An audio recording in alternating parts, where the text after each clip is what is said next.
Es necesario tener en cuenta que la película se realiza en las postrimerías del franquismo, año 73, y que la muerte del general Franco sucede en el 75. Pero la película se rueda en un momento particularmente duro de la censura, particularmente duro. Con esto no quiero decir que yo he acomodado racionalmente, conscientemente, el lenguaje de la película a este sistema. Yo creo que eso forma parte de mi educación. Yo lo he tenido interiorizado. Así que no necesito ningún tipo de estrategia. Lo que caracteriza este lenguaje es la figura de la elipsis. Digamos que por otra parte es una forma muy típica del cine mudo, ¿no? La elipsis. Y que El espíritu de la colmena es una película con sonidos, ruidos, pero muy poco diálogo. Muy poco diálogo. Pero donde la elipsis es fundamental. Y de la misma manera que yo no busco una confrontación directa con el censor, es decir, no vemos la muerte del fugitivo, nunca le llamé maquis, que todo el mundo, en esta película todo el mundo ha depositado, los espectadores, una parte de su inconsciente, porque yo he creado una forma receptiva, abierta, una fórmula abierta, y todo el mundo empieza a hablar de maquis. Yo nunca he dicho que fuera un maquis, nunca.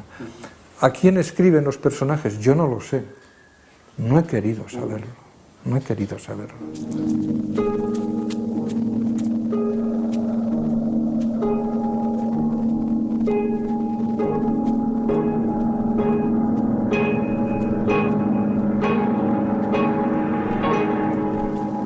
En esta película, quizá yo he llegado a esa fórmula de expresión porque no he elegido el lenguaje de la prosa, quizá, sino el lenguaje de la poesía, que es una forma más indirecta de hablar de las cosas y al mismo tiempo más prendida del mito. El poema está más en el mito que la narración, que la novela, en general. Por lo menos a nivel lingüístico, a nivel de expresión.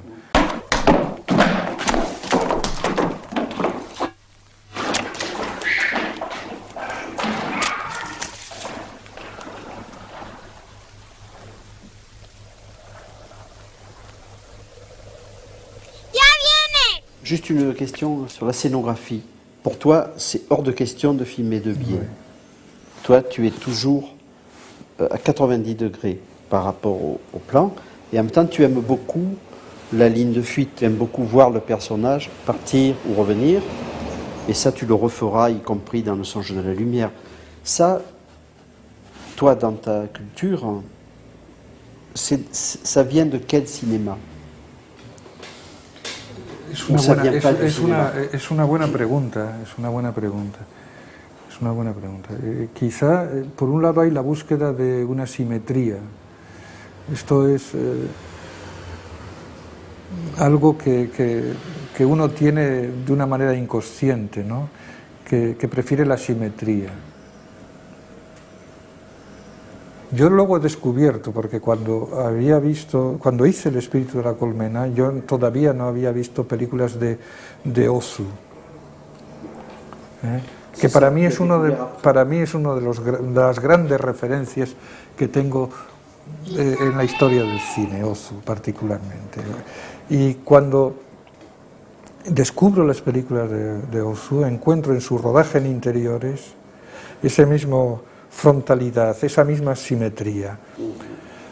En El sol del membrillo yo he jugado con esa idea de frontalidad, ritualización, para convertir también el trabajo del pintor en una especie de ceremonia, que por un lado me servía para desmarcar, alejar la expresión del reportaje televisivo, porque el reportaje televisivo es completamente lo contrario.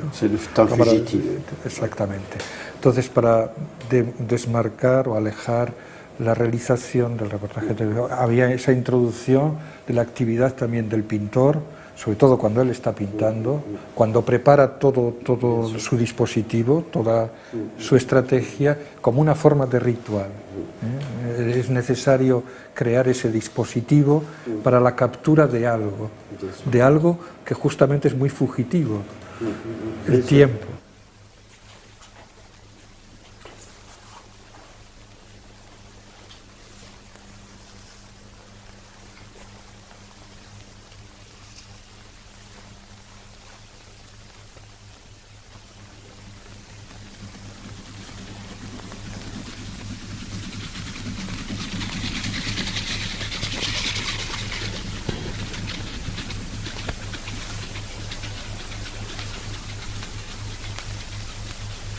Si un sonido me transmite una imagen, yo no necesito poner la imagen, pongo el sonido, ¿no?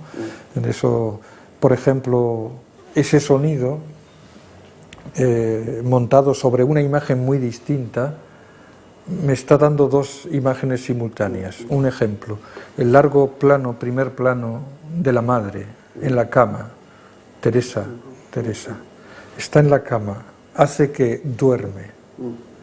Pero en determinado momento se empieza a oír el sonido del tren que pasa, y ante el sonido del tren abre los ojos.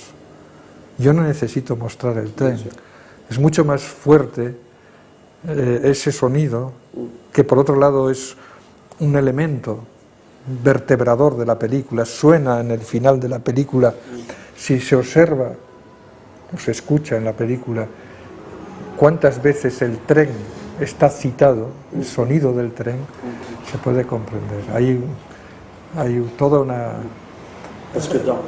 expresión que circula simplemente, no solamente con la presencia literal del tren, que se le ve llegar con ella, sino asociado a la madre, por cierto, y que en ese momento de la noche o del amanecer ya se escuche el paso del tren sobre el rostro de ella. Está dando otra dimensión, me está dando una profundidad a la imagen, ¿no?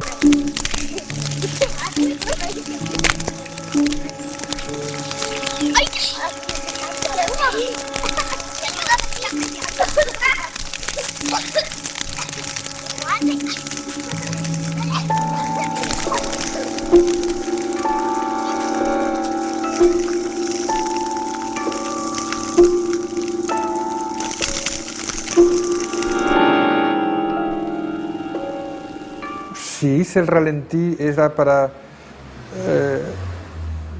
convertir la figura con un congelado de Isabel en sombra, se convierte en una sombra, porque en ese momento ella va a desaparecer como mediadora en la película.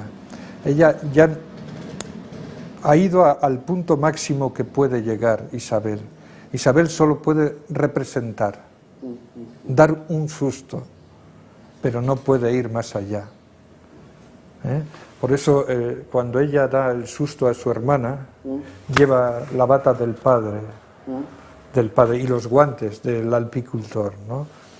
Que quizás también es una referencia un poco demasiado explícita, no lo sé, quizá, pero en las primeras películas se cometen ese tipo de excesos, pero es evidente que la referencia que en ese momento está incorporando la vestimenta del padre, ¿no? Pero no puede llegar más allá que de la representación, de dar un susto. Por tanto, su poder es muy menor en el fondo, porque Ana tiene algo superior, que ya no tiene ella, que es la fe, la creencia en que existe de verdad el fantasma, la creencia de verdad en el monstruo. Entonces, ella no puede llegar más que hasta la representación, pero Ana va más allá de la representación. Se puede decir, en cierto modo, que ella no representa jamás. Isabelle, elle est passée du côté du principe de réalité. Sí, exactamente. Hay una expresión en español, en castellano, muy interesante, de los niños.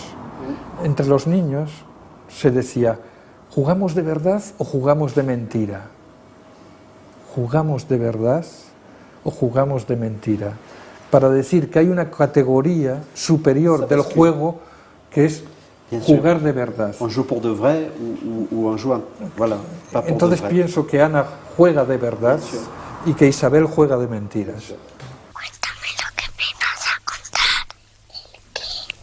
La película, ahora no mañana, ahora me lo has prometido. ¿Por qué el monstruo mata a la niña y por qué le matan luego a él? No lo sabes, eres una mentirosa. No lo matan y a la niña tampoco. ¿Y tú cómo lo sabes? ¿Cómo sabes que no muere? Porque en el cine todo es mentira, es un truco. No puede acceder a la experiencia que llega Ana. Ana es la que encuentra al fugitivo. Bien sûr. Ese es el premio. Bien. Cuando ella se da cuenta, la hermana, de que Ana ha salido en la noche y que ella regresa a la cama, se despierta y dice, ¿dónde has estado? ¿Dónde has estado?